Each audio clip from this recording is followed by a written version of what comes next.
9 বছরের এক নাবালিকা শিশুকন্যাকে ধর্ষণের অভিযোগ প্রতিবেশী যুবক বছর 24-এর সুশান্ত দত্তের বিরুদ্ধে। ঘটনাটি রানাঘাট থানার নোকারি গ্রাম পঞ্চায়েতের কুটি সালুয়া গ্রামের। গতকাল শনিবার বিকেলে বাড়ির পাশে খেলার মাঠে অন্যান্য শিশুদের সঙ্গে খেলা করছিল এই 9 বছরের নাবালিকা শিশুটি। খেলা শেষে অন্যান্য বাচ্চারা বাড়ি চলে আসলেও ওই নাবালিকা শিশুটি বাড়ি ফেরে না। পরে অন্যান্য শিশুরা বাড়িতে গিয়ে খবর দেয় যে প্রতিবেশী এক যুবক তাদের নাবালিকা শিশুটিকে খেলার মাঠের পাশে পুকুরের ধারে নিয়ে গিয়েছে। এই খবর পেয়ে পরিবার এবং প্রতিবেশীরা ছুটে যায় ঘটনাস্থলে। পরিবারের তরফ থেকে জানানো হয় ঘটনাস্থলে গিয়েই তাদের নাবালিকা শিশু কন্যাকে বিবস্ত্র অজ্ঞান অবস্থায় উদ্ধার করে। এরপরেই বাড়িতে নিয়ে এসে তার চোখে মুখে জল দিয়ে একটু সুস্থ করে রানাঘাট মহকুমা হাসপাতালে নিয়ে আসে চিকিৎসার জন্য। হাসপাতাল সূত্রে খবর পেয়ে ঘটনাস্থলে যায় কোপার্স ফাঁড়ির পুলিশ। এরপরেই ঘটনাস্থলের একটু দূরে জঙ্গলের মধ্যে থেকে গ্রেফতার করে ওই যুবককে। পরিবারের তরফ থেকে 24 বছর বয়সী এই যুবকের বিরুদ্ধে রানাঘাট থানায় ধর্ষণের অভিযোগ দায়ের করে। তবে এই ঘটনার পর থেকেই চাঞ্চল্য ছড়িয়েছে এলাকায়। দোষীর উপযুক্ত শাস্তির দাবি পরিবারে। ঘটনাটির তদন্তে রানাঘাট থানার পুলিশ। নাবালিকার আত্মীয় এবং প্রতিবেশীরা জানাচ্ছে এই অভিযুক্ত এর আগেও এলাকার একাধিক মহিলাকে বিভিন্ন কটূক্তি করত। সেই কারণেই ওই যুবকের ভয়ে ভয়ে দিন কাটাতো মহিলাদের। এই বিষয়ে এলাকার পঞ্চায়েত সদস্যকেও জানানো হয়েছিল। এমনটাই জানান প্রতিবেশীরা। তারা চাইছেন প্রশাসন যাতে কঠোরতম শাস্তি দেয়। এই পরিবার চাইছেন যাতে এই অভিযুক্তর ফাঁসি হয়। আমাদের বাড়ির পাশে বাড়ি, ওই ছেলেটার আমাদের বাড়ির পাশে বাড়ি, ওই জন্য আতঙ্কে আমি তো সবসময় থাকি আতঙ্কে। এই যে আমার ছোট একটা মেয়ে, আমি সবসময় আতঙ্কে থাকি। কালকের এই ঘটনা মানে কালকে বলে না, 1-1.5 বছর 2 বছর দিয়ে সহ্য করে যাচ্ছি। রাতে ঘুমাতে পর্যন্ত পারি না এরকম।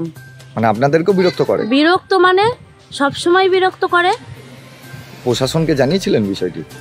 মেম্বার সবাইকে জানানো হয়েছে, কেউ কোনো গরজ করেনি। কেন প্রশাসন বা স্থানীয় প্রশাসন কেন ব্যবস্থা নেননি? কেউ নেয়নি। এখন কি করা যাবে? না কিছু কি মারে, হয়তো চুরি করতে যায়, এই করে। আপনার নাম? যা বলছে তাই। কি চাইছেন আপনারা? ওই ফাঁসি।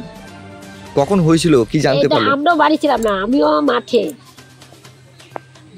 আপনার ওই যে নাবালিকা বা আপনার ওই নাতনির বা আপনার ওই ছেলেটা কি করে? ওই বাইরে চাকরি করে, এই কাজে গেছে কেরালায়। পরিযায়ী শ্রমিক। বাইরে কাজ করতে গেছে? হ্যাঁ, তাই তো কোনো পয়সা না দেয় কিছু। আর্থিক অবস্থা কেমন পরিবারে? খুবই খারাপ। এই খবর জানে আপনার ওই ছেলে? হ্যাঁ, সঙ্গে সঙ্গে খবর পেয়ে গেছে। এখন কি চাইছেন আপনারা? আমরা ওই যে আমার বড় বোন যা করেছে, আমার ছেলে তা বলছে তাই।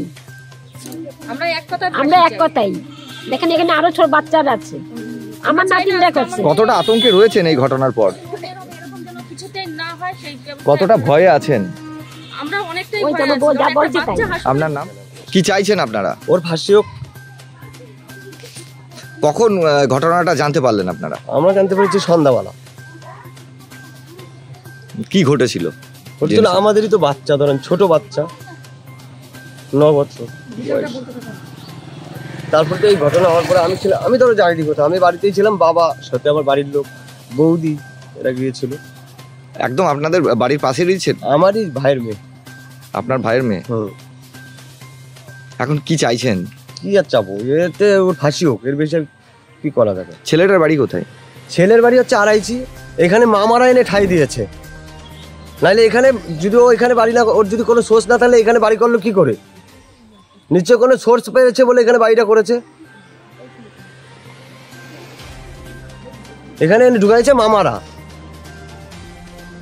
নদিয়া থেকে কোহেলি দাসের রিপোর্ট, বিশ্ব টাইমস।